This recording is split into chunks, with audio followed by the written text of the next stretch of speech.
he went through every peak and valley in one game, Yep. similar to what we saw him go through in all 3 seasons, all 3 facets of one season last year.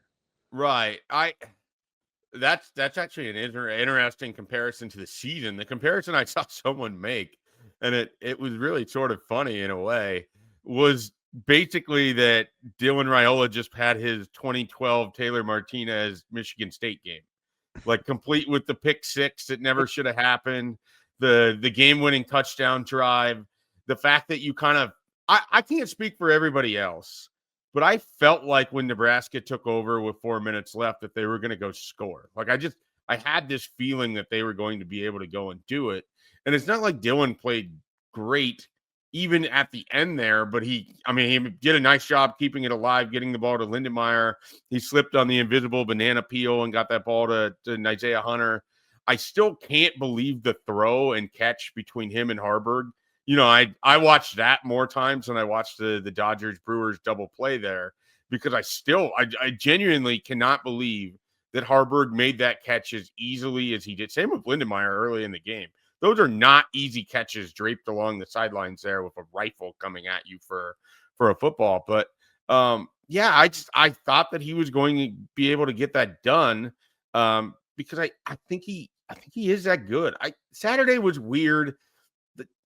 The the pick six was just a total miscommunication between him and the receiver, right? Like that's either the wrong route or the wrong read on something. I just don't believe that Dylan intended to throw that ball where he did. Like there's something else had to happen there. The second interception is the one that I don't understand. Like that's the one that I'm still, he said he was trying to throw it away. Like, how did he not have enough on that to get that? Like, he just leave his hand odd. But ultimately, the resolve of being able to have all of this happen all in the same game, then you put it together, and you go get the win. I mean, we spent all offseason talking about all that matters this year is stacking wins, and it hasn't looked pretty. And Nebraska has had to work through a lot of its own issues in all of these games, and yet here they are stacking wins. Like that has to count for something. Schaefer, as you sorry, I just kept thinking about the throws that Haarberg or that were made to Haarberg and Lindenmeyer, because as you talk about kind of going through the interceptions, because even if like on that third one, hey, I just know that was a miscommunication, or on the second one, you're like, that wasn't a bad decision. It just slipped out of my hand. I was trying to throw it out of bounds. Even with that in mind, you've thrown 3 interceptions. To throw the balls that he did to Haarberg and Lindenmeyer, where I don't think a window was even there. Not in the Haarberg one. They did a great job on the broadcast for once, and it's rare for me to be complimenting a broadcast that Nebraska is on. But they actually, in a game in which they did a horrible job at other times, they actually went and showed you the end zone angle of that throw, Yes. and there was nothing there. He threw that in a window that didn't exist to a converted quarterback playing tight end that made that catch and looked like an NFL veteran. He even did the thing where he's holding the ball with one hand as he's going, like you could tell he's it's not showing moving. the official, like, hey, there's no doubt that this was a catch. We know this is a catch.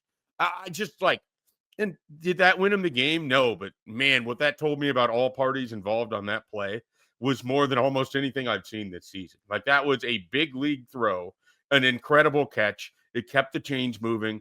And again, it all just felt like it was adding up to eventually Nebraska was going to score. I thought they would run to try to take some timeouts out of Mike Loxley's pocket, but they stuck to the air, missed on the first one, which was almost there with Lindenmeyer, and then a great play for Dan Key to get the go-ahead score there. Schaefer, I'm going to leave it to you because you've put more than a few fires out with your water with me.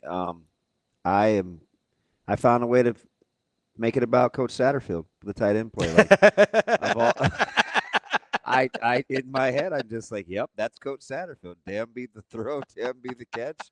Shout out Coach Satterfield. I had a conversation with Satterfield. I think I've referenced this before. Last March, we were at the same place at the same time, and I was picking his brain on a few things. And I asked him about Haarberg, and he said, Mike, I think this guy's going to be playing in the NFL, and his best football as a tight end won't be with us at Nebraska. It's going to be where he gets developed in the NFL. We're going to give him the people are going to see the athleticism. They're going to see the tools. They're going to be interested. He's going to have an opportunity in the league because of this move here. But the the feeling that Satterfield has about what Haarberg could be ultimately as a football player, it just told me that he was like super excited just to get his hands on a player like that. And obviously he worked with him as an offensive coordinator. I'm sure they have a great relationship, but there's just something that Nebraska saw there where they love that guy. I think part of it is he's a selfless teammate. You can ask him to do anything and he's going to do it. And I think the other part of it is that he's just one of these guys who's just sort of blessed in a way that few people are, where he can kind of do anything. I mean, we're talking about someone who's in a dunk contest. He has a size 18 shoe. He's one of the fastest players willing on to field. do anything too. Well, and that's part of it. He's that personality, and I knew that when he was in high school, when he was the holder for their football team on field goals, and then he's I think, I don't know if he was a punter too, but he's doing other things on special teams. He's, and like people make jokes about this, but he's one of the guys getting the equipment on and off the bus when they first show up there. Like, he is just that guy. And when people would talk about, oh, Nebraska fans only love him because he's a walk-on or he's a local kid, and no, I think they love him because he's that kind of person. You can't have an entire team of that, but when you have enough of those guys and he can just seamlessly slide into a role, and he's not going to be a star. He's not going to win any awards for what he's doing this year. But, man, I'm betting on that guy in every phase of life. Like, that's how I feel about Heinrich Haarberg. Yeah, he is a consummate competitor, and you could say the same thing. Those character traits, a lot of them go to Lindemeyer too, right? Mm-hmm. It's just it's Nebraska's tight end room. They lost a guy to the NFL, and they got better at tight end. Yeah, they lost a guy to the NFL, and they are better. Top guys. So they lost a guy to the NFL. They lost a guy to Texas A&M, undefeated number 5 in the country, had a game-winning catch against Notre Dame, and they lost a guy to injury for the entire season, and they still have these two guys that we're fawning over. See, Schaefer, you did make it about. You did indulge me. You made it about Satterfield. Thank you. I wonder if that's. I'm not. Coach. I like Marcus Satterfield. I tried to explain this to people. I love him. He's an incredibly likable guy. Do I want him calling plays? Probably not. But I don't think there's any problem with him being on your football staff. You're getting a good coach. It was great, man. He was looking for, I don't know if he wanted a coffee. He wanted something during halftime, and he was looking at his clock. He knew he was down to the wire, and they were swapping stuff out. And I was like, hey, this is going to sound weird. Do you want me to bring you anything? Mm-hmm. He looked at me. He's like, no, thanks, man. I got it. Did he look at you like you were short? Like, no, he knew I meant well. He gave me a running away air dap, like, appreciate you, but I think he just was, I don't know, maybe he just wasn't expecting anybody to be nice to him. It's like, he looked at me. Generally, they're not expecting delivery service while they're in the coach's box. Yeah, that's my guess. You didn't have to say that, Schaefer. I'm walking back to the booth, and I was like, how stupid did that sound? What am I going to do? Just walk in the coach's booth with a coffee and be like, here you go? What I want to do, Damon, what I want to do now is I want to find one of those Uber Eats bags, and then I'm going to leave it on your chair at the stadium against Northwestern. That's what I'm going to do. So that way, if you need to make a delivery for anybody in the coach's box, you can keep the food warm or the coffee warm or what have you. I walked back into the press box. I'm like, what are you laughing? I was like, long story, never mind. Like, not. I'm like, that would have been pretty stupid. Got a venti latte for Marcus. Okay. It would have had to have been stadium coffee. Jeez. I don't know. Mike J, what do you make of kind of this evolution defensively, or do you think there is one, of kind of them parts is parts, the whole piece is parts thing, where they're still doing their thing schematically and shuffling in, like they're still seeing what works while they're getting results? Like, have you kind of, do you think that's the case? Well, yeah. I mean, I think that's part of the whole work in progress thing. I don't think they've arrived defensively. I don't think they've settled on what they are defensively. I think there's still some areas that are deficient or concerning to me. We saw that against Maryland. I thought Maryland was seeking out the side of the field that Rex Guthrie was on, and they were going to make him run fit. They were going to make him run fit as much as possible. And when he didn't run fit well, they had big plays. And that's not necessarily, he wasn't the only one, but it felt like they had a very distinct plan of when and where they were going to run the football and what direction, how they were going to make Nebraska defend it. And they basically said, like, we're going to run a very simple play over and over, and you run fit it. we'll see how often you're going to correctly run fit this. And Nebraska struggled with that. And that's going to be a thing where, again, I think the bigger issue for Nebraska's run defense is less the guys up front and more just filling those holes behind them in the second and third level. And there's some of it is just reps. Like, guys, Rex Guthrie is going to get better at this the more he plays it. Linebacker wise, that game felt concerning when I thought Vincent Shavers could be out for the rest of it, because the drop off athletically and probably instinct wise of where he is at and then what's behind him in that linebacker room, it's a little concerning. And I wanted to believe in Watson Trent. I just don't know that athletically he can play in this conference. Like, he looks like he can't run. Like, they got him in space a couple times and took advantage of it on Saturday. And I think smart teams will do that if he's on the field a lot, kind of moving forward. They're going to have to find a way. If they want to utilize him, you're going to have to find a way to mitigate that to a degree. And so, again, I think Nebraska's defense, some of it is, here's where we're weak. How do we kind of, teams are going to try to play in on this. How do we sort of defend it? What can we do differently? I do think the other thing you have to say about this defense is when their back is against the wall, they have shown up every time. Like, they step up. Like, this is not a, we get into the buzzwords all the time, but this team fights. Like, they have a ton of mental resolve. I think you can take a lot of pride if you're a Nebraska football fan that you've got a team that isn't going to quit, and they don't care what the odds say or what the feeling is, because they don't believe they're the same old Nebraska. I mean, that's probably my biggest takeaway from this game is they don't care about these past narratives. This is new Nebraska. How often, you guys, be honest, how many times the last 7-8 years did we say, would you rather have a scenario in which the offense had the ball last or the defense had the ball last with the opportunity to get a stop? And it's just like, well, I don't know. We haven't done. And then you get into like these negative, they both got it done. The offense did what they had. Well, they've just smashed these narratives this year. You had the Cincinnati game. You had, I like, to your point, was sort of one of these people who's like, man, a minute's a lot of time for Malik Washington if Maryland can hit on a couple throws, and I don't know what their kicker's range is. And then I'm trying to see if I can find some tweets from warm-ups of where their kicker's making their field goals from. And then Nebraska just was able to get off the field. I mean, and they survived Malik Washington making an incredible throw over Williams Winery to do it, because the intentional grounding moved him just far enough back that throw didn't hurt him. You had a one-play scenario on fourth down, and they won. Nebraska's defense won. So, I think that the internal belief over there is so strong that eventually it's going to seep out externally, and people are just going to believe that this Nebraska team can get it done in the crunch time, because right now they're showing you that they can't. Dude, I think they think that. Yeah. Well, yeah, they clearly do. Like, they didn't look like a team that thought the moment was too big, or, oh no, we're on the road and we haven't scored and we haven't, Emmett Johnson's ripping. As soon as Emmett Johnson ripped off that 50-yard run, it's just kind of like, okay, Nebraska, it's just like the Ja'Cory Barney thing. Now, that drive didn't finish with a touchdown, but it's like every now and then there's just this play that jolts that offense back to life. And it's like, oh yeah, we are pretty good. This is a team that kind of dominated the first and the fourth quarter. They did it again. Like, that's just, if they could figure out what happens in the third quarter, I think this could be a pretty good football. So I thought it was the second quarter. Is that just me? I haven't got it yet. I asked the guys earlier, Mike J. It seems like Nebraska hasn't had the ball more than 5 minutes in any of the last 3 second quarters.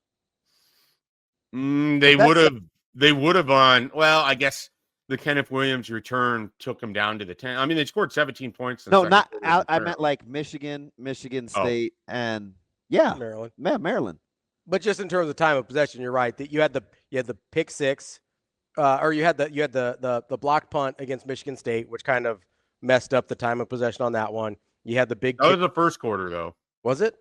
Yeah, because then Michigan State just held onto the ball for 7 minutes. You're right. And then you had the kickoff return with Kenneth Williams, where that messes up the time of possession as well. And so I do think I gotta look at that. So I think you're right. I think the third quarters have been worse, Schaefer. I do think they haven't had the ball very much in the second or third quarters the last few games.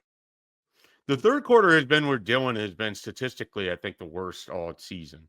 Third. I mean, I don't. Yeah. Third quarter. I mean, it was his toughest quarter, I think, against Cincinnati. He had the interception against Michigan State. He had the interception pick six against Maryland here. I think the third quarter and I don't know that there's any explainable reason for this.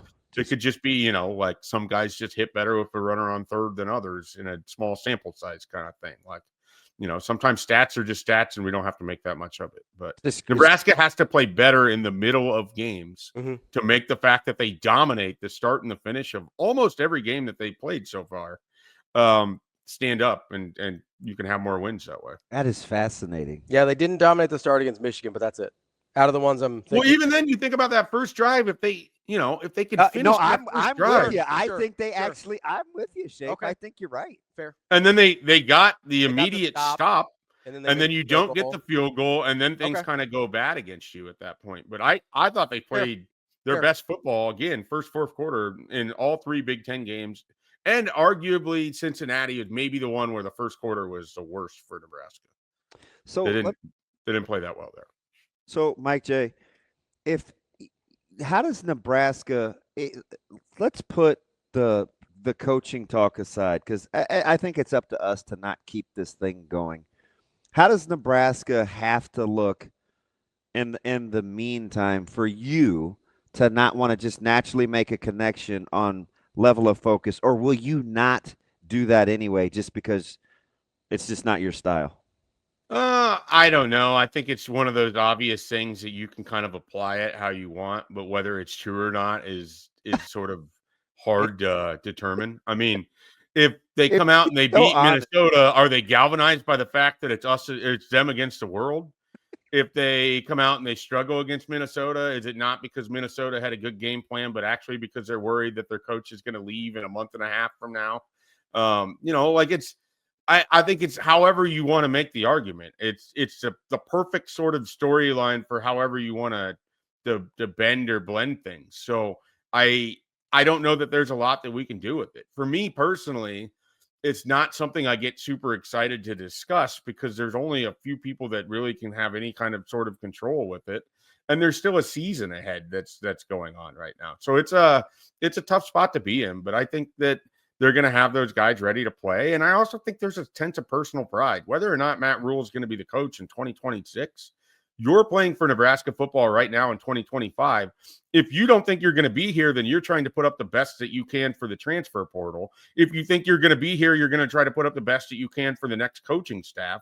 If you have any kind of pride as an individual, you're trying to play the best that you can because you're a competitive person playing college football. And if you aren't competitive and if you aren't playing hard, you're probably going to get hurt being out there. So I think the focus thing is easy to sort of apply after the fact. I think it's impossible to know going into it. How do you think Nebraska, you're kind of, I'm just carving through Minnesota stats, getting ready, and man, they throw the ball almost 60%. 50%. Isn't it weird? This is not like Mo Ibrahim's Minnesota. And I don't know why Taylor starts over Feme either, because 7's clearly better than 1, but. Well, and remember, this is one of the teams we looked at and said, well, if Nebraska is going to get beat for having a small defensive line and people ramming it down their throat, Minnesota's going to be one of them. And I don't know. I'm going to chill with that because I saw Maryland getting 13 personnel, and I was like, why don't they do it more? I get that. No, I get that. I'm just saying wasn't that crazy? The narrative from what we thought Minnesota was to what they are has dramatically flipped. Yeah.